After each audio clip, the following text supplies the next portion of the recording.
स्वागत करता हूं आपका अपने YouTube channel try exam study में। तो आज हम आपको CDP यानी कि चाइल्ड डेवलपमेंट एंड पेडागोजी तो बाल विकास एवं मनोविज्ञान के अभिप्रेरणा व अधिगम का चैप्टर लेकर आए हैं, जो कि आपकी परीक्षा के लिए बहुत ही महत्वपूर्ण है। तो 2022 में CTET, Rajasthan TET, UP TET और जो भी अन्य टेट हैं उनके लिए बहुत ही महत्वपूर्ण हैं। आप सभी को पता होगा कि जो भी शिक्षक बनते हैं तो इसमें बाल विकास की भूमिका होती है। जैसे सुपर टेट में और राजस्थान का जो सुपर टेट होने वाला है उसके लिए बाल विकास बहुत ही महत्वपूर्ण है। तो हम आपके लिए निःशुल्क कक्षाएं प्रारंभ करने जा रहे हैं। तो हमारे चैनल के लिए अधिक से अधिक सब्सक्राइब कीजिएगा और हम आपके लिए अधिक से अधिक नोट्स प्रोवाइड कराएंगे। तो हमारे टेलीग्राम के लिए ज्वाइन कीजिएगा। जो भी हम आपके लिए पढ़ाएंगे उसके बाद में PDF आपको हमारे टेलीग्राम चैनल पर डाल दी जाएंगी। तो अभिप्रेरणा व अधिगम आज हम इसको कंप्लीट करेंगे, तो वीडियो को लास्ट तक देखना। वीडियो को स्टार्ट करते हैं। क्वेश्चन नंबर 1, आत्म केंद्रित व्यक्ति को किस वर्ग में रखा जाता है? तो इसका जो सही उत्तर है अंतर्मुखी व्यक्ति।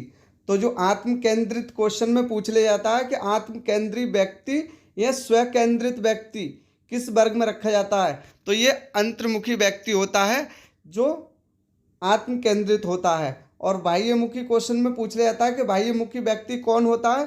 तो जो दूसरों के बारे में अधिक सोचता है तो वो बाह्यमुखी व्यक्ति होता है। और जो उभयमुखी व्यक्ति होता है वो अपने बारे में और दूसरों के बारे में सोचता है, वह उभयमुखी व्यक्ति कहलाता है। तो इसका जो सही उत्तर है वो अंतर्मुखी व्यक्ति है। तो आप याद कर लीजिएगा या क्वेश्चन के लिए नोट कर लीजिएगा। क्वेश्चन आ जाता है कि आत्म केंद्रित व्यक्ति को किस वर्ग में रखा जाता है, तो सही उत्तर है अंतर्मुखी व्यक्ति। क्वेश्चन नंबर 2, दृष्टि या सूझ के सिद्धांत के जनक हैं। ये वेरी इंपॉर्टेंट, ये कई बार परीक्षाओं में पूछ लिया गया है कि सूझ या अंतर्दृष्टि का सिद्धांत किसने दिया था? तो ये कोहलर ने दिया था। क्वेश्चन इस टाइप से भी पूछा जा सकता है, सूझ या अंतर्दृष्टि का सिद्धांत किसने दिया था? तो ये सही उत्तर है कोहलर। और क्वेश्चन इस टाइप से भी पूछा जा सकता है, दृष्टि या सूझ के सिद्धांत के जनक के नाम से जाने जाते हैं या इनके सिद्धांत का नाम क्या है? तो ये कोहलर का सिद्धांत है। सूझ या अंतर्दृष्टि या दृष्टि या सूझ के सिद्धांत के नाम से कोहलर जाने जाते हैं। क्वेश्चन नंबर 3, मूल्य के आधार पर व्यक्तित्व का वर्गीकरण किसने किया था? जो इसका सही उत्तर है स्प्रेंगर। स्प्रेंगर ने मूल्य के आधार पर व्यक्तियों का वर्गीकरण किया था। तो इसका जो सही उत्तर है स्प्रेंगर। क्वेश्चन नंबर 4, कथा प्रसंग परीक्षण टेट का निर्माण किसने किया था? तो इसका जो सही उत्तर है मरे एन मार्गन। क्वेश्चन यहाँ से पूछ लिया जाता है, इसकी जो फुल फॉर्म होती है टेट की वो होती है थीमेटिक एप्रिसिएशन टेस्ट। तो जो इसमें क्वेश्चन पूछ ले जाते हैं, इसमें कार्डों की संख्या कितनी होती है? तो जो इसमें जो कार्ड जो होते हैं, क्वेश्चन यहाँ से पूछ लिया जाता है कि चित्र कार्ड की संख्या कितनी होती है, यहाँ से क्वेश्चन बन जाता है। तो इसमें कुल कार्ड जो होते हैं वो 31 होते हैं। तो आप ध्यान रखिएगा, यह आपके लिए बहुत ही इम्पोर्टेंट है। तो थीमेटिक एप्रिसिएशन टेस्ट होता है इसका मतलब। तो इसका जो निर्माण किया था वो मरे एंड मार्गन ने। तो ये वेरी इंपॉर्टेंट है, जो कि परीक्षा में पूछ ले आता है। क्वेश्चन नंबर 5, बालक का स्वास्थ्य किस तत्व पर निर्भर करता है? तो इसका जो सही उत्तर है वो परिवार पर निर्भर करता है। एक बालक होता है, बालक का जो स्वास्थ्य होता है किस तत्व पर निर्भर करता है? परिवार पर, ना कि समाज पर भी नहीं, विद्यालय पे भी नहीं, और इनमें से सभी पर। तो अधिकतर बच्चे इन सभी पर टिक मारे आते हैं और क्वेश्चन लास्ट में गलत हो जाता है। तो आप ध्यान रखिएगा कि बालक का स्वास्थ्य किस तत्व पर निर्भर करता है, तो सही उत्तर है परिवार पर निर्भर करता है। तो आप ध्यान रखिएगा। क्वेश्चन नंबर 6, एक शिक्षक का मानसिक स्वास्थ्य किसके लिए उपयोग होता है? तो जो एक टीचर होता है वो एक स्वयं के लिए, एक खुद के लिए मानसिक स्वास्थ्य रखना चाहिए, एक समाज के लिए भी और एक शिक्षार्थी के लिए। अगर उनका मानसिक स्वास्थ्य ठीक नहीं रहेगा तो वो शिक्षार्थी के लिए ज्ञान नहीं दे पाएंगे। तो इसलिए इसका उत्तर सभी के लिए हो जाएगा। तो इसमें जो आंसर है वो सभी के लिए, स्वयं के लिए, समाज के लिए, शिक्षार्थी के लिए, सभी के लिए। तो सही उत्तर है सभी के लिए। क्वेश्चन नंबर 7, पुरस्कार एक प्रेरणा है। तो पुरस्कार जो होती है वो एक प्रेरणा है, यह है एक प्रत्यक्ष। तो यहाँ से क्वेश्चन बन जाता है कि पुरस्कार एक प्रेरणा है, तो क्या है?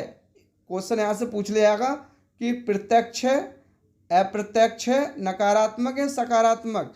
तो सही उत्तर है प्रत्यक्ष है। क्वेश्चन नंबर 8, विद्यार्थी को पुरस्कार देने का उद्देश्य होता है। जब हम विद्यार्थी के लिए पुरस्कार देते हैं तो उनके लिए उत्तम गुणों का विकास होता है। बच्चों को जब पुरस्कार दिया जाता है तो संवेगों की उद्दीप्त करना, ये भी गलत हो जाएगा आपका। रिश्वत का अर्थ समझाना नहीं, बच्चों के लिए रिश्वत के बारे में तो कुछ बताना नहीं है, ताकि लाइफ में चल के वो रिश्वत के बारे में सोच ना सके। तो प्रलोभन लेने की आदत, ये भी सब गलत है। तो इसमें हमें थिंक पॉजिटिव सोचना होता है।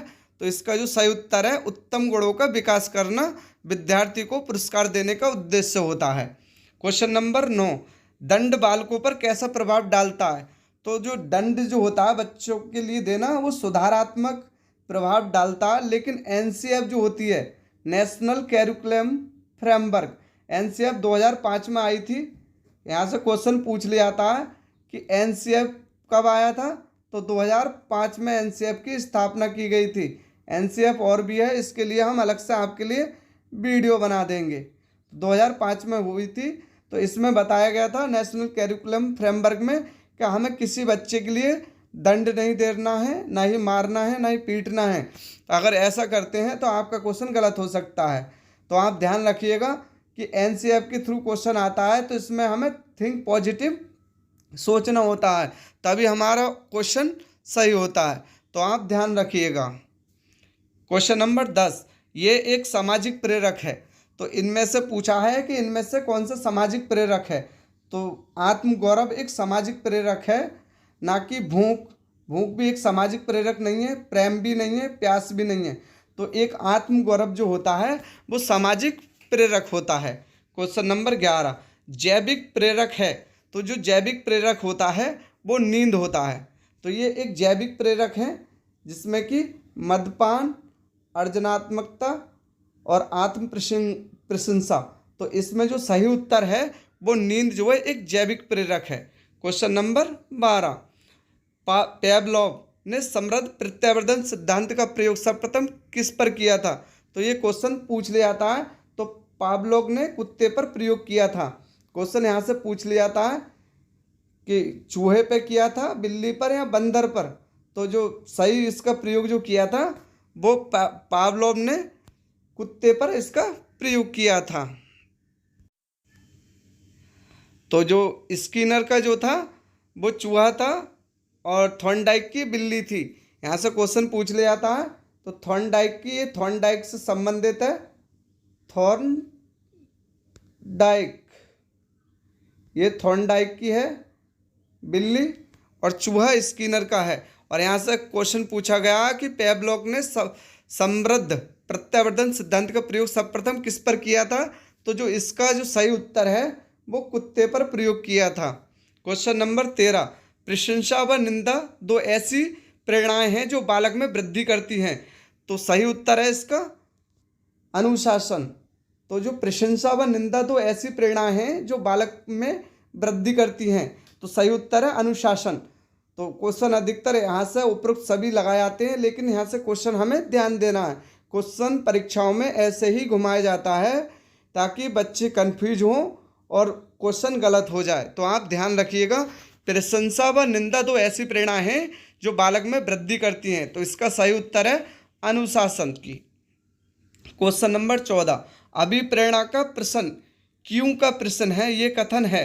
यहाँ से ये वेरी इंपॉर्टेंट है जो कि परीक्षा में पूछ लिया था कथन से संबंधित। तो अभिप्रेरणा जो होती है मोटिवेशनल का प्रश्न क्यों का प्रश्न है, ये कथन किसका है। तो सही उत्तर है क्रैच व क्रैचफील्ड का। तो सही उत्तर है ऑप्शन डी, यानी कि क्रैच व क्रैचफील्ड का। तो इस तरह से टाइप से दे रखे होंगे क्वेश्चन, आपके लिए सही का विकल्प चुनना होता है। क्वेश्चन नंबर 15, वियना के सिगमंड फ्रॉइड किस वाद के प्रवर्तक थे। तो सही उत्तर है मनोविश्लेषणवाद के प्रवर्तक थे। तो क्वेश्चन यहाँ से पूछ लिया जाता है, पहली बात सिगमंड फ्रॉइड कहाँ के रहने वाले थे। तो बयाना के रहने वाले थे। और ये प्रवर्तक किसके थे? तो उन्होंने मनोविश्लेषणवाद सिद्धांत का प्रवर्तक थे। तो यहाँ से क्वेश्चन पूछ लिया था कि मनोविश्लेषणवाद सिद्धांत किसके द्वारा प्रतिपादित था? तो सही उत्तर है सिगमंड फ्रायड के द्वारा। तो यहाँ से क्वेश्चन पूछ लिया गया सिगमंड फ्रायड किस वाद के प्रवर्तक थे?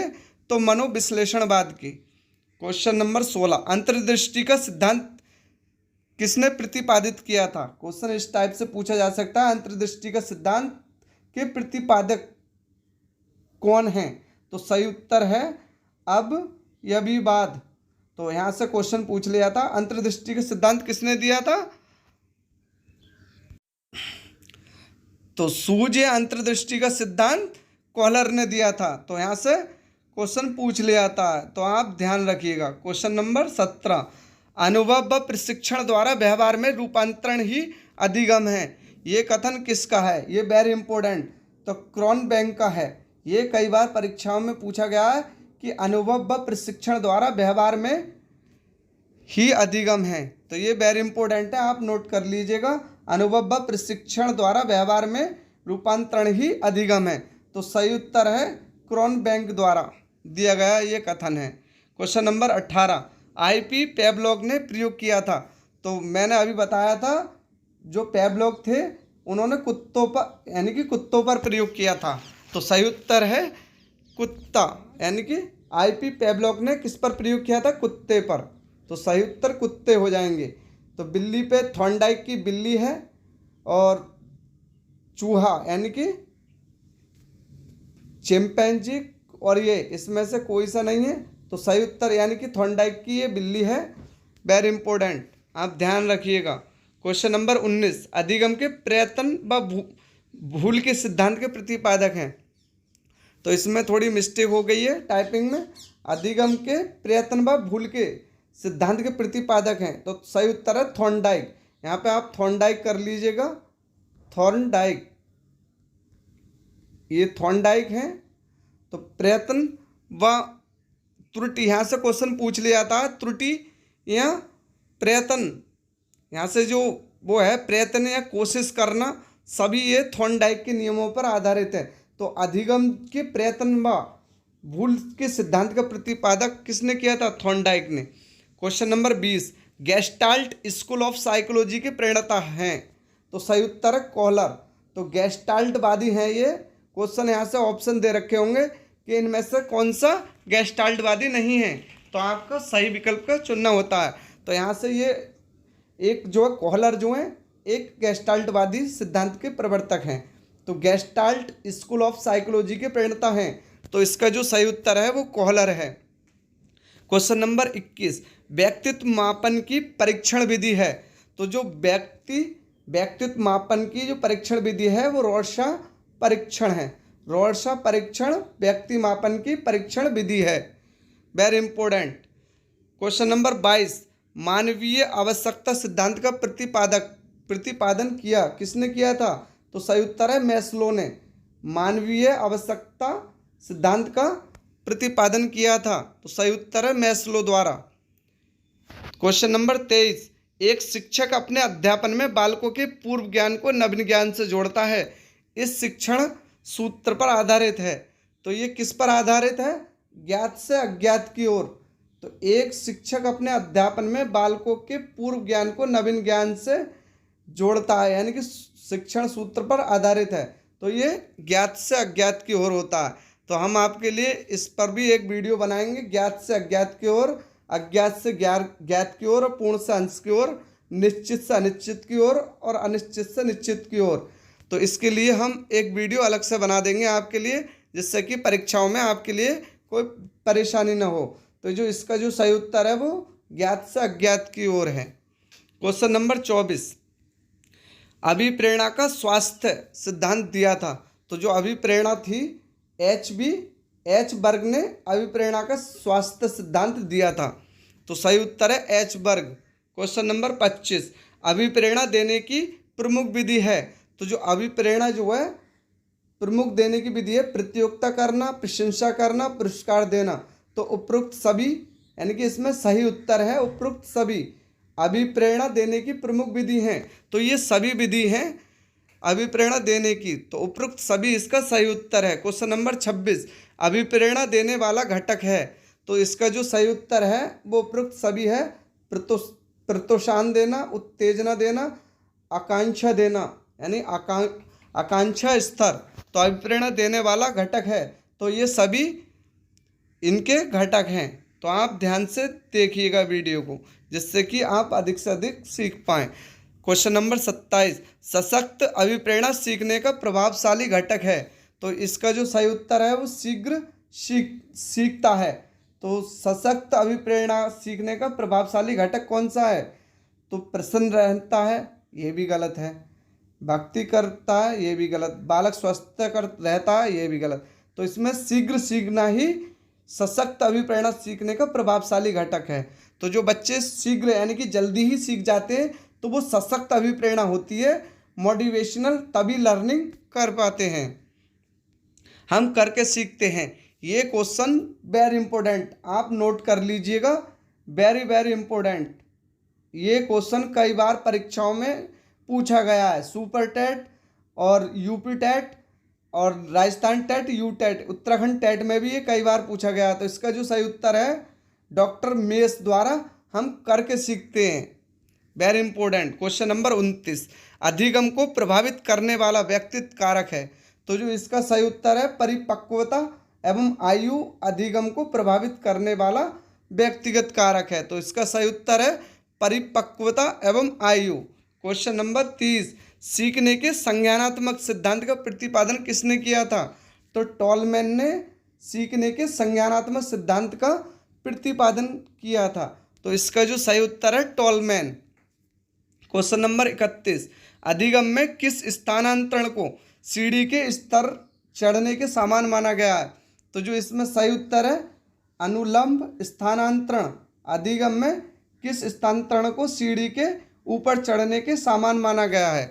तो इसका जो सही उत्तर है अनुलंब स्थानांतरण। क्वेश्चन नंबर 32, शिक्षण अधिगम प्रक्रिया में स्वतंत्र चर हैं। तो ये जो शिक्षण अधिगम प्रक्रिया में स्वतंत्र चर माने जाते हैं। तो एक शिक्षक होता है जो शिक्षण अधिगम प्रक्रिया में स्वतंत्र चर होते हैं। वेरी इंपॉर्टेंट, ये कई बार परीक्षाओं में पूछा गया है, आप नोट कर लीजिएगा। बहुत ही इंपॉर्टेंट क्वेश्चन लेकर आए हैं जो कि आपकी परीक्षा के लिए बहुत ही महत्वपूर्ण है। बच्चों में सीखने से संबंधित प्रबलन का सिद्धांत निम्न में से किसकी देन है? ये भी क्लार्क हल के द्वारा दिया गया सिद्धांत है, क्लार्क हल। तो आप यहाँ से क्लार्क हल कर लीजिएगा, ये हल है क्लार्क हल, पूरा नाम है इनका क्लार्क हल। तो बच्चे में सीखने से संबंधित प्रबलन, इसे इंग्लिश में बोला जाता है रीइंफोर्समेंट। तो इसे प्रबलन का यानी प्रिंसिपल ऑफ रीइंफोर्समेंट मतलब किसकी देन है? तो ये क्लार्क हल की देन है। इसका जो सही उत्तर है वो हल, क्लार्क हल है। क्वेश्चन नंबर 34, सीखने का वह सिद्धांत जो पूर्ण रूप से और केवल अवलोकनीय व्यवहार पर आधारित है, सीखने के सिद्धांत से समृद्ध है। तो ये एक व्यवहारवादी सिद्धांत है, जो सीखने का वह सिद्धांत जो पूर्ण रूप से केवल अवलोकनीय व्यवहार पर आधारित है, सीखने के सिद्धांत से समृद्ध रखता है, यानी कि तो ये एक व्यवहारवादी है जो इससे समृद्ध रखता है। क्वेश्चन नंबर 35, कोहलर ने अपना अधिगम सिद्धांत प्रतिपादित करने के लिए प्रयोग किया था। तो इसका जो सही उत्तर है सुल्तान नामक चिंपैंजी पर कोहलर ने अपना अधिगम सिद्धांत का प्रतिपादन किया था। ये वेरी इंपॉर्टेंट, आप नोट कर लीजिएगा। यानी कि कोहलर ने अपना अधिगम सिद्धांत प्रतिपादित करने के लिए किस पर प्रयोग किया था? तो सुल्तान नामक चिंपैंजी पर प्रयोग किया था। तो क्वेश्चन नंबर 36, सीखना विकास की प्रक्रिया है। ये वुडवर्थ का कथन है। ये कई बार परीक्षा में पूछा गया कि सीखना विकास की मतलब प्रक्रिया है। तो सीखना विकास की लर्निंग डेवलपमेंट प्रोसेसिंग। तो जो है सीखना विकास की प्रक्रिया है, तो ये वुडवर्थ का कथन है। अधिगम की प्रकृति है, तो ये सभी जो अधिगम मतलब होता है लर्निंग, तो नेचर ऑफ लर्निंग। तो क्वेश्चन नंबर 37 है, ये तथ्यात्मक होती है, गुण दोष विवेचन होता है और बौद्धिकता होती है। तो ये सभी इसका सही उत्तर है। तो अधिगम की प्रकृति होती है ये सभी। क्वेश्चन नंबर 38, बच्चों को सीखने की प्रक्रिया में माता पिता को भूमिका निभानी चाहिए। तो माता पिता की जो भूमिका होती है वो अग्रणीय होनी चाहिए, यानी अग्रणोमुखी। क्वेश्चन यहाँ से पूछ लिया था कि बच्चों को सीखने की प्रक्रिया में माता पिता की भूमिका कैसी होनी चाहिए, तो वो अग्र यानी कि सबसे आगे होनी चाहिए। यहाँ से नकारात्मक तो देखना ही नहीं है। अगर नकारात्मक टिक करते हैं तो 100% आपका गलत हो जाएगा, 100% आपका गलत हो जाएगा। तो नकारात्मक पर ध्यान नहीं देना है, हमें पॉजिटिवली सोचना है। तो पॉजिटिव सोचेंगे तो एक एनर्जी प्राप्त होगी जिससे हमारे क्वेश्चन अधिक से अधिक सही होने की संभावना रहेगी। तो जो इसका सही उत्तर है अग्रणोमुखी, बच्चों को सीखने की प्रक्रिया में माता पिता की भूमिका निभानी चाहिए। क्वेश्चन नंबर 39, अधिगत निर्योग्यता का लक्षण है। तो जो इसका सही उत्तर है अवधान संबंधी बाधा और विकार। तो ये अधिगत निर्योग्यता का लक्षण है, ये वेरी इंपॉर्टेंट। तो यहाँ से ये देखते हैं हम अभिप्रेरणा का अभाव नहीं, क्योंकि ये अधिगत निर्योग्यता है का लक्षण है। भागने की प्रवृत्ति होना ये भी गलत है, अशांत ऊर्जावान और विन्देषण ये भी गलत है। तो अवधान संबंधी बाधा विकार जो है अधिगम निर्योग्यता का लक्षण होता है। क्वेश्चन नंबर 40, रचनात्मक लेख का नियोजन होना चाहिए। तो सभी छात्रों के लिए, यानी कि सभी छात्रों के लिए होना चाहिए। क्वेश्चन यहाँ से देख लेते हैं, केवल उन छात्रों के लिए जो लंबे वाक्यों को लिख सकते हैं, ये भी गलत है आपका, ये गलत हो गया। केवल उन छात्रों के लिए जो समाचार पत्र के लिए लिखना चाहते हैं, ये भी गलत है। केवल उन छात्रों के लिए कक्षा स्तर पढ़ाते हैं, ये भी गलत है। ये सब निगेटिव थॉट देते हैं और इसका जो सही उत्तर है वो सभी छात्रों के लिए रचनात्मक लेख का नियोजन होना चाहिए। क्वेश्चन नंबर 41, जब बच्चा दूसरों के कार्य या व्यवहार को देखकर उसी तरह कार्य या व्यवहार करता है तो उसे कहते हैं तो अनुकरण। तो बच्चा अनुकरण यानी कि एक दूसरे को देखकर ही सीखता है तो अनुकरण कहलाता है। मतलब बच्चे एक दूसरे को देखते हैं और उसे करके सीखते हैं, तो ये अनुकरण कहलाता है। जब बच्चा दूसरों के कार्य या व्यवहार को देखकर उसी तरह व्यवहार में करता है तो उस कार्य को क्या कहते हैं, तो उस कार्य को अनुकरण कहते हैं। इसका सही उत्तर है अनुकरण। बालकों, क्वेश्चन नंबर 42, बालकों में स्वाध्याय की आदत के विकास पर सर्वोत्तम तरीका है। तो सही उत्तर है छात्रों के सामने स्वयं पढ़ना। छात्रों के सामने स्वयं पढ़ने से बालकों में स्व अध्याय की आदत के विकास का सर्वोत्तम तरीका होता है। क्वेश्चन नंबर 43, गेस्टाल्टवादियों के अधिगम का कौन सा सिद्धांत दिया है। तो जो गेस्टाल्टवादियों ने सूझ या अंतर्दृष्टि का सिद्धांत दिया था, ये वेरी इंपॉर्टेंट है। तो ये गेस्टाल्टवादी हैं जिसमें से अधिगम का सिद्धांत दिया था। तो सूझ या अंतर्दृष्टि का सिद्धांत कॉलर ने दिया था, ये वेरी इंपॉर्टेंट है। और कॉलर भी एक गेस्टाल्टवादी प्रेरणाता हैं, वेरी इंपॉर्टेंट। क्वेश्चन नंबर 44, जब किसी सीखे गए कौशल का प्रभाव किसी दूसरे कौशल को सीखने में पड़ता है तो इस प्रभाव को क्या कहते हैं। तो इसका जो सही उत्तर है अधिगम का स्थानांतरण कहलाता है। जब किसी सीखे गए कौशल का प्रभाव किसी दूसरे को सीखने में पड़ता है, यानी कि कौशल को सीखने में पड़ता है, तो इसे क्या कहते हैं। इसका सही उत्तर है अधिगम का स्थानांतरण। ये सुपर टेट में भी पूछा गया क्वेश्चन है, तो आप नोट कर लीजिएगा। क्वेश्चन नंबर 45, जब किसी बालक में सीखी गई बात का अंतरण सामान्य स्तर की परिस्थितियों में होता है तो इसे कहा जाता है। तो इसे पारवीय स्थानांतरण कहा जाता है। ये कई बार परीक्षा में पूछा गया है, यानी कि पारवीय स्थानांतरण कहलाता है। जब किसी बालक में सीखी गई बात का अंतरण सामान्य स्तर की परिस्थिति में होता है तो इसे क्या कहा जाता है। तो इसका जो सही उत्तर है पारवीय स्थानांतरण। क्वेश्चन नंबर 46, सीखने की प्रक्रिया में विद्यार्थी द्वारा की गई त्रुटियों के संबंध में आपकी दृष्टि में निम्न में से कौन सा कथन सर्वोत्तम है। तो जो इसका जो सही उत्तर है वो त्रुटियां अधिगम प्रक्रिया का भाग है। तो इसका जो सर्वोत्तम होता है, यानी कि विद्यार्थी की लापरवाही की त्रुटियां होती हैं, ये गलत है, क्योंकि ये निगेटिव थॉट देता है विद्यार्थी की लापरवाही के कारण त्रुटियां होती हैं। तो ये इसका गलत सेंस है। कभी कभी विद्यार्थी त्रुटियां कर सकता है, ये भी गलत सेंस है। विद्यार्थी को कभी त्रुटियां नहीं करनी चाहिए, ये सबसे ज़्यादा सेंस गलत बैठ रहा। तो जो इसका जो सही उत्तर है वो त्रुटि अधिगम का भाग है, इसका सही उत्तर है।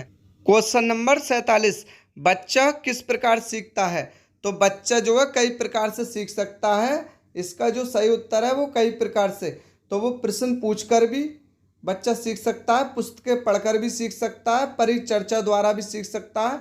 तो जो इसका सही उत्तर है वो कई प्रकार से सीख सकता है। अगर इस पर आप क्लिक करोगे तो इसका आपके लिए गलत हो जाएगा, क्योंकि इसमें पुस्तकें पढ़कर भी सीख सकता है, परिचर्चा द्वारा। तो इसका जो सटीक आंसर है हमारा सही, तो वो कई प्रकार से बच्चा सीख सकता है। क्वेश्चन नंबर 48, उपलब्धि अभिप्रेरणा है। तो उपलब्धि अभिप्रेरणा चुनौतीपूर्ण कार्य करने में डटे रहने की प्रवृत्ति ही उपलब्धि अभिप्रेरणा कहलाती है। तो इसका सही उत्तर है ऑप्शन पहला, यानी कि चुनौतीपूर्ण कार्य करने में डटे रहना ही उपलब्धि अभिप्रेरणा कहलाता है। तो सफलता असफलता को समान रूप से स्वीकार करने की तत्परता, इसका गलत हो जाएगा। असफलता से बचने की प्रवृत्ति, ये भी गलत है। बिना विचारे जल्दबाजी में कार्य करने की प्रवृत्ति, ये गलत है, क्योंकि ये गलत सेंस बैठ रहा है। उपलब्धि अभिप्रेरणा चुनौतीपूर्ण कार्य करने में डटे रहने की प्रवृत्ति है।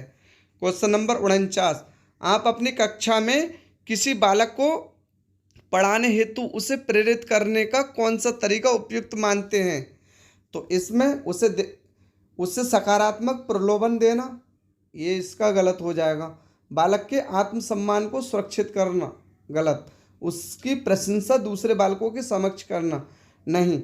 बच्चों की प्रशंसा नहीं करनी चाहिए, अगर करेंगे तो बच्चे जो तेज बच्चा होगा वो पीछे रह सकता है, क्योंकि उसे अपने आप पर कॉन्फिडेंस ये होगा कि हम ज़्यादा ही कॉन्फिडेंस हो जाएगा, ओवर कॉन्फिडेंस, वो बच्चा पीछे रह सकता है। तो बालक के प्रेरकों का मार्गंतरीकरण करना ही अब कक्षा में बच्चों को पढ़ाने को प्रेरित करने की एक उपयुक्त साधन है, यानी कि उपयुक्त कथन है ये। तो इसका जो सही उत्तर है बालकों के प्रेरकों का मार्गंतरीकरण करना ही सही उत्तर है। क्वेश्चन नंबर 50, मैस्लो के आवश्यकता पदानुक्रम सिद्धांत के अनुसार कौन सी आवश्यकता सबसे अंत में पूरी होती है? तो जो इसका सही उत्तर है वो अंत यथार्थता, इसका सही उत्तर है। क्वेश्चन नंबर 51, आंतरिक रूप से अभिप्रेरित विद्यार्थी, इसका जो सही उत्तर है के लिए बाह्य पुरस्कार उसकी अभिप्रेरणा को बनाए रखने के लिए पर्याप्त नहीं है। तो ये आंतरिक रूप से अभिप्रेरित विद्यार्थी के लिए पुरस्कार की बिल्कुल भी आवश्यकता नहीं है, ये इसका गलत हो जाएगा। के लिए औपचारिक शिक्षा की आवश्यकता नहीं है, ये गलत है। का बाह्य रूप से अभिप्रेरित विद्यार्थी की तुलना में अभिप्रेरणा का स्तर कम होता है, गलत। तो जो इसका जो सही उत्तर है के लिए बाह्य पुरस्कार की उसकी अभिप्रेरणा को बनाए रखने के लिए पर्याप्त नहीं है। क्वेश्चन नंबर 52, निम्नलिखित में से कौन सी विशेषताएं आंतरिक रूप से अभिप्रेरित बच्चों के लिए सही नहीं है? तो इसका जो सही उत्तर है ये हमेशा सफल होते हैं, ये इसका सेंस सही नहीं है। तो हमें वो चुनना है, यहाँ से नहीं विकल्प देख लेना है। तो यहाँ से क्वेश्चन पूछ लिया जाता है कि निम्नलिखित में से कौन सी विशेषता आंतरिक रूप से अभिप्रेरित बच्चों के लिए सही नहीं है? तो वे चुनौती भरे कार्य को पसंद करते हैं, ये इसका सही है। उन्हें कार्य करने में आनंद आता है, ये सही है। वे कार्य करते समय उस स्तर की ऊर्जा प्रदर्शित करते हैं, ये सही है। इसका जो सही उत्तर है यानी कि ये हमेशा सफल होते हैं। तो ज़रूरी नहीं कि वे बच्चे हमेशा सफल रहें, कभी असफल भी रह सकते हैं। तो इसका जो सही उत्तर है ये हमेशा सफल होते हैं, ये गलत है। क्वेश्चन नंबर 53, सीखने में प्रेरणा का स्थान अत्यंत महत्वपूर्ण है क्योंकि इससे बालकों में अनुशासन की भावना का विकास होता है। तो जो इसका सही उत्तर अनुशासन की भावना का विकास होता है।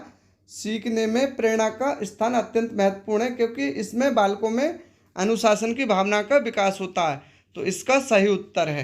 क्वेश्चन नंबर 54, प्रेक्षणात्मक अधिगम संप्रत्याय किसके द्वारा दिया गया था? तो अल्बर्ट बेंडूरा द्वारा दिया गया था। क्वेश्चन नंबर 55, अधिगम में प्रभाव का नियम दिया था। तो जो सही उत्तर है थॉर्नडाइक द्वारा अधिगम में प्रभाव का नियम दिया था। तो इसके जो चैप्टर है ये बहुत ही इम्पोर्टेंट है, जो कि थॉर्नडाइक से रिलेटेड क्वेश्चन पूछ ले जाते हैं। तो इनके जो गॉड नियम हैं वो 5 हैं। गॉड नियम, 5 हैं और जो इसके प्रमुख जो हैं वो 3 हैं। प्रभाव का नियम, तत्परता का नियम और अभ्यास का नियम, इनके 3 प्रमुख नियम हैं। तो ये क्वेश्चन बहुत ही महत्वपूर्ण है। तो अधिगम में प्रभाव का नियम किसने दिया था? तो थॉर्नडाइक ने दिया था। क्वेश्चन नंबर 56, अवधान के आंतरिक अथवा व्यक्तिनिष्ठ निर्धारक हैं। तो इसका जो सही उत्तर है रुचि, लक्ष्य और अभिवृत्ति अवधान के आंतरिक अथवा व्यक्तिनिष्ठ निर्धारक हैं। क्वेश्चन नंबर 57, सीखने की प्रक्रिया का प्रथम सोपान है। तो इसका जो सही उत्तर है वो अनुभव है। क्वेश्चन यहाँ से पूछ लिया था कि सीखने की प्रक्रिया का प्रथम सोपान है, तो अनुभव सीखने की प्रक्रिया का प्रथम सोपान है। क्वेश्चन नंबर 58, आर्थिक स्तर पर प्रभाव निम्नलिखित में से किस पर नहीं पड़ता? तो सही उत्तर है सीखने की क्षमता पर आर्थिक स्तर पर प्रभाव नहीं, यानी कि निम्नलिखित में से नहीं पड़ता है। तो सीखने की क्षमता पर आर्थिक स्तर पर प्रभाव निम्नलिखित में से नहीं पड़ता है, तो वो है सीखने की क्षमता पर। सही उत्तर है सीखने की क्षमता। क्वेश्चन नंबर 59, निम्नलिखित में से गेस्टाल्टवाद का जन्मदाता किसे कहा जाता है? ये बहुत ही महत्वपूर्ण क्वेश्चन है, तो आप नोट कर लीजिएगा। निम्नलिखित में से गेस्टाल्टवाद का जन्मदाता किसे कहा जाता है? तो इसका जो सही उत्तर है मैक्स बर्दाइमर। क्वेश्चन यहाँ से बर्दाइमर भी पूछ लिया जाता है, बाइमर है इसमें, ये गलत हो गया है, इसमें टाइपिंग में मिस्टेक हो गई है हमारी, लेकिन इसका जो सही उत्तर है वो मैक्स बर्दाइमर है इसका। क्वेश्चन नंबर 60, शिक्षा मनोविज्ञान व्यक्ति के जन्म से लेकर वृद्धावस्था तक सीखने के अनुभवों का वर्णन तथा व्याख्या है। ये कथन किस मनोवैज्ञानिक का है? तो ये सही उत्तर है किरो एंड किरो का है। तो क्वेश्चन यहाँ से पूछ लिया जाता है कि शिक्षा मनोविज्ञान व्यक्ति के जन्म से लेकर वृद्धावस्था तक सीखने के अनुभव तथा व्याख्या है। तो इसका ये यानी कि यहाँ से क्वेश्चन पूछा गया है ये कथन किस मनोवैज्ञानिक का है? तो ये कथन पूछे जाते हैं जो कि आपकी परीक्षा के लिए बहुत ही महत्वपूर्ण है। तो ये कथन किरो एंड किरो का है। क्वेश्चन नंबर 61, निम्नलिखित में से प्रेरक संप्रदाय के प्रतिपादक हैं। तो मैकडूगल हैं। तो मूल प्रवृत्तियों के सिद्धांत के जनक भी मैकडूगल माने जाते हैं। और पूछ लेता है कितने मूल प्रवृत्तियां हैं? तो 14 इसकी मूल प्रवृत्तियां हैं। तो सही उत्तर है 14 मूल प्रवृत्तियां हैं। तो मूल प्रवृत्तियों के भी जनक मैकडूगल हैं। तो निम्नलिखित में से प्रेरक संप्रदाय के प्रतिपादक भी मैकडूगल हैं। क्वेश्चन नंबर 62, निम्नलिखित में से अधिगम को अभिप्रभावित करने वाले कारक हैं। तो भूख जो है अधिगम मतलब सीखना होता है, अधिगम को अप्रभावित करने वाला कारक है। तो भूख जो है अधिगम को अप्रभावित करने वाला कारक है। क्वेश्चन नंबर 63, आगमन विधि के जन्मदाता हैं। सही उत्तर है ब्रैकन। ब्रैकन जो है आगमन विधि के जन्मदाता हैं। Very important. क्वेश्चन नंबर 64, अनुभव एवं प्रशिक्षण द्वारा व्यवहार में संशोधन ही अधिगम है। ये परिभाषा किस वैज्ञानिक द्वारा दी गई है? तो गेट्स व अन्य द्वारा दी गई है। तो इसका जो सही उत्तर है वो गेट्स द्वारा दी गई है। तो ये कई बार परीक्षाओं में पूछा भी गया है। तो अनुभव एवं प्रशिक्षण द्वारा व्यवहार में संशोधन ही अधिगम है। ये गेट्स का वैज्ञानिक यानी कि ये परिभाषा किस वैज्ञानिक ने दी है? तो ये गेट्स ने दी है। क्वेश्चन नंबर 65, निम्नलिखित में से अधिगम का सिद्धांत नहीं है। तो ये अधिगम का सिद्धांत नहीं है, संबंधवाद का सिद्धांत ये भी अधिगम का सिद्धांत है। अनुकूलित अनुक्रिया का सिद्धांत और पुनर्बलन का सिद्धांत ये क्लर्क हॉल ने दिया था। और यहाँ से क्वेश्चन पूछा है कि डाफलर सूज का सिद्धांत ये जो है अधिगम के सिद्धांत में शामिल नहीं है। तो जो इसका सही उत्तर है डाफलर सूज का सिद्धांत। क्वेश्चन नंबर 66, निम्नलिखित में से किस मनोवैज्ञानिक का सिद्धांत सुव्यवस्थित व्यवहार का सिद्धांत के नाम से जाना जाता है? तो सही उत्तर है CLL का। तो CLL का जो है निम्नलिखित में से किस मनोवैज्ञानिक सिद्धांत सुव्यवस्थित व्यवहार के सिद्धांत के नाम से जाना जाता है? तो जाना जाता है, सही उत्तर है CLL का। क्वेश्चन नंबर 67, वॉल्फगैंग कॉलर द्वारा अंतर्दृष्टि अधिगम का प्रयोग कब किया गया था? तो इसका जो सही उत्तर है सन 1920 में। क्वेश्चन पूछ लिया जाता है कि वॉल्फगैंग कोहलर द्वारा अंतर्दृष्टि अधिगम का प्रयोग कब किया गया था? तो सही उत्तर है 1920 में। क्वेश्चन नंबर 68, अंतर्दृष्टि अधिगम में समस्या की किस स्थिति पर ध्यान दिया जाता है? तो सही उत्तर है संपूर्ण स्थिति पर अंतर्दृष्टि अधिगम में समस्या की स्थिति पर ध्यान दिया जाता है। क्वेश्चन नंबर 69, स्व प्रेरणा द्वारा अधिगम कैसा होता है? तो ये बहुत ही प्रभावशाली होता है। ये बहुत ही इंपॉर्टेंट क्वेश्चन है। स्व प्रेरणा द्वारा अधिगम कैसा होता है? तो बहुत ही प्रभावशाली होता है। क्वेश्चन नंबर 70, एक छात्र के अधिगम पर उसकी आर्थिक स्थिति का किस प्रकार प्रभाव पड़ता है? तो इसका जो सही उत्तर है, किसी प्रकार का प्रभाव नहीं पड़ता। एक छात्र के अधिगम पर उसकी आर्थिक स्थिति का किस प्रकार यानी कि प्रभाव पड़ता है? तो गरीब छात्र कम अधिगम करता है, ये गलत है।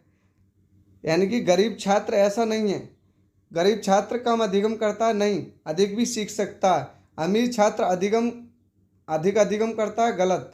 वो कम कर सकता है, ऐसा नहीं है कि अमीर व्यक्ति ही अधिगम ज़्यादा करे, अधिक भी कर सकता है, कम भी कर सकता है।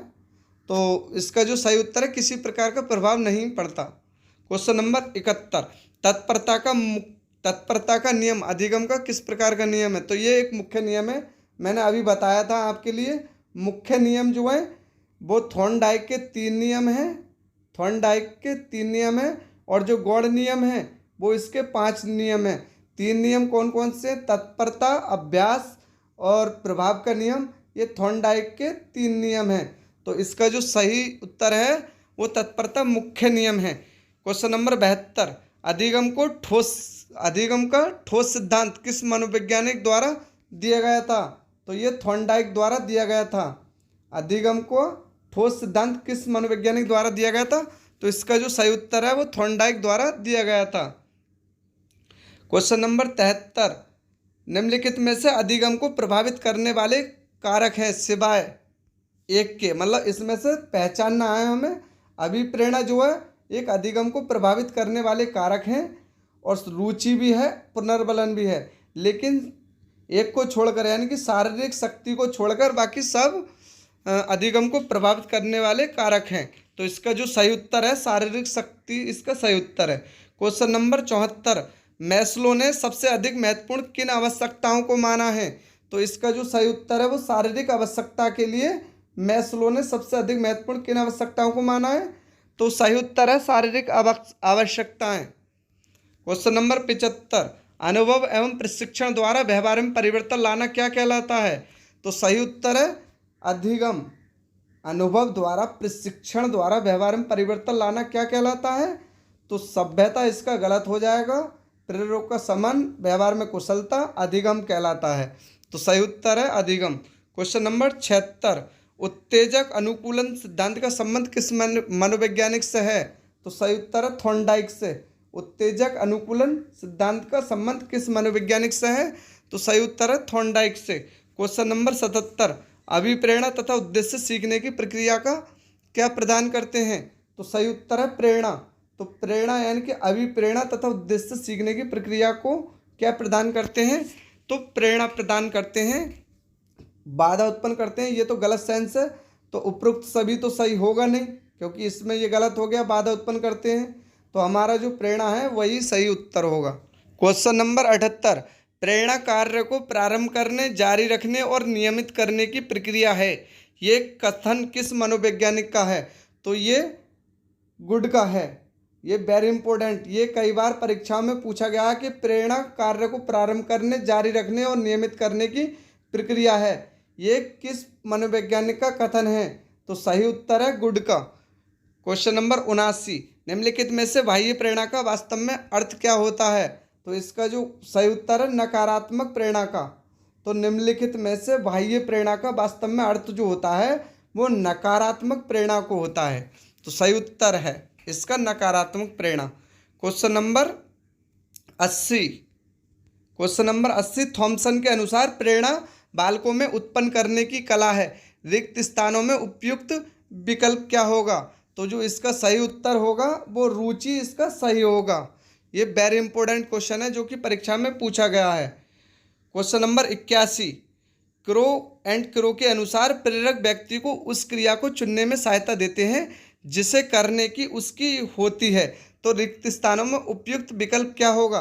तो जो इच्छा है वो इसका सही विकल्प होगा।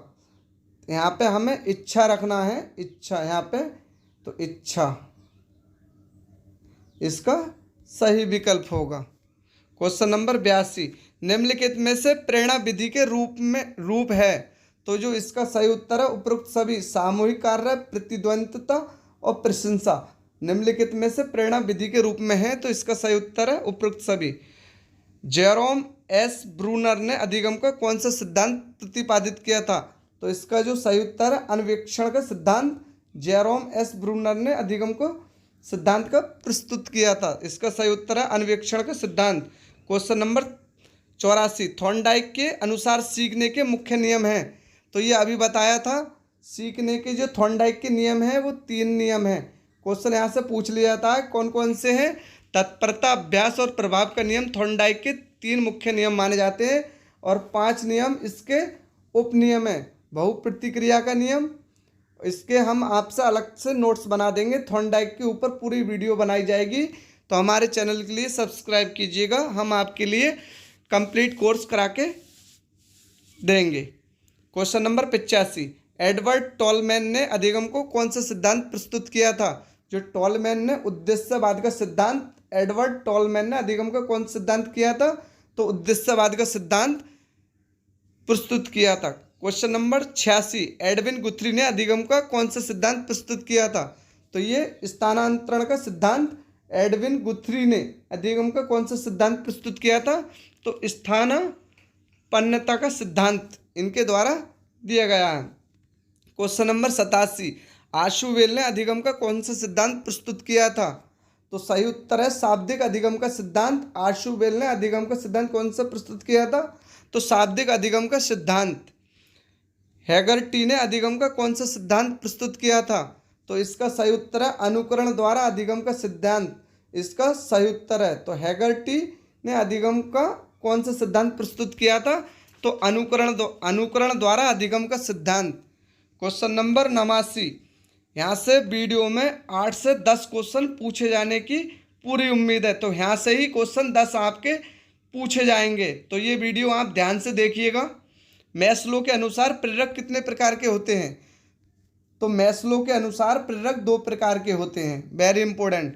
क्वेश्चन नंबर 90, लास्ट क्वेश्चन है, यहाँ से ये पूरा वीडियो CDP आपकी कवर हो जाएगी, यहाँ से 8-10 नंबर आपके पक्के हो जाएंगे। जीवन का लक्ष्य किस प्रकार का प्रेरक है, तो ये एक अर्जित प्रेरक है। जीवन का लक्ष्य किस प्रकार का प्रेरक है, अर्जित प्रेरक है। तो ये कंप्लीट होते हैं और हम नेक्स्ट वीडियो मिलते हैं, हम आपके लिए पूरा कोर्स कंप्लीट करके देंगे निःशुल्क। तो किसी भी चैनल पर आपके लिए पेड कोर्स खरीदने की ज़रूरत नहीं है, तो हमारे चैनल के लिए सब्सक्राइब कीजिएगा। हम आपके लिए गारंटी से कहते हैं, हम आपको लक्ष्य तक पहुंचाकर ही रहेंगे। तो हमारे चैनल के लिए अधिक से अधिक सब्सक्राइब कीजिएगा, जिससे हम आपके लिए अच्छा बेहतर प्रयास कर पाएँ। Thanks for watching my video.